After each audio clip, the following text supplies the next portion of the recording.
મહેસાણા જિલ્લામાં આવેલા વિસનગર તાલુકાના મહમદપુર મેદપુર ગામમાં મનરેગા યોજના સહિત અન્ય કામોમાં ભ્રષ્ટાચાર થયા બાબતે આજરોજ મહમદપુરા મેદપુર ગામના જાગૃત નાગરિકોએ કલેક્ટર કચેરી ખાતે લેખિત રજૂઆત કરી હતી।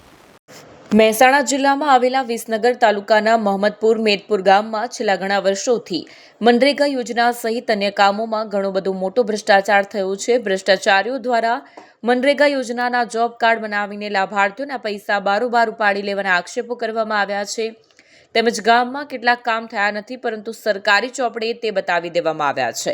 જાણ બહાર કામો ઠરાવો કરીને ગ્રાન્ટનો દુરુપયોગ કરેલો છે વગેરે જેવા ભ્રષ્ટાચારના આક્ષેપો સાથે લેખિત રજૂઆત કલેક્ટર કચેરી ખાતે કરવામાં આવી છે। વિડીયો જર્નાલિસ્ટ ભાવિન ભાવસાર સાથે સત્યા ટીવી ન્યૂઝ મહેસાણા।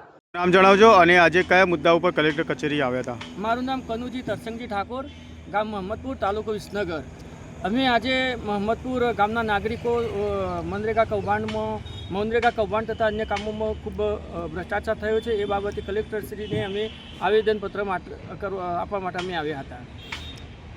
શું રજૂઆત હતી અને કયા પ્રકારનું કૌભાંડ કર્યું છે? રજૂઆતમાં એવું હતું સાહેબ કે મનરેગા યોજના હેઠળ લાભાર્થીઓના જોબ કાર્ડ એમને લાભાર્થીઓની ખબર વગર પણ નીકળી ગયા છે, બારોબાર પૈસા પણ ઉપડી ગયા છે, તે સદર લાભાર્થીઓને પણ ખબર છે નહીં।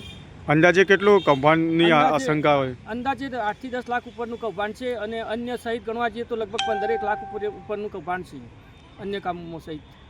તો તમારી શું ડિમાન્ડ, શું માંગ છે તમારી? અમારી એટલી ડિમાન્ડ કે આ ગામના નાગરિકોના પૈસા છે અને આ ખોટું જે લોકોએ ખોટું કર્યું છે અમે તો એમની યોગ્ય તપાસ કરી અને કલેક્ટરશ્રી દ્વારા અથવા જવાબદાર અધિકારીઓ દ્વારા એમની તપાસ કરીને યોગ્ય કાર્યવાહી આગળની કાર્યવાહી કરવામાં આવી એમના ઉપર।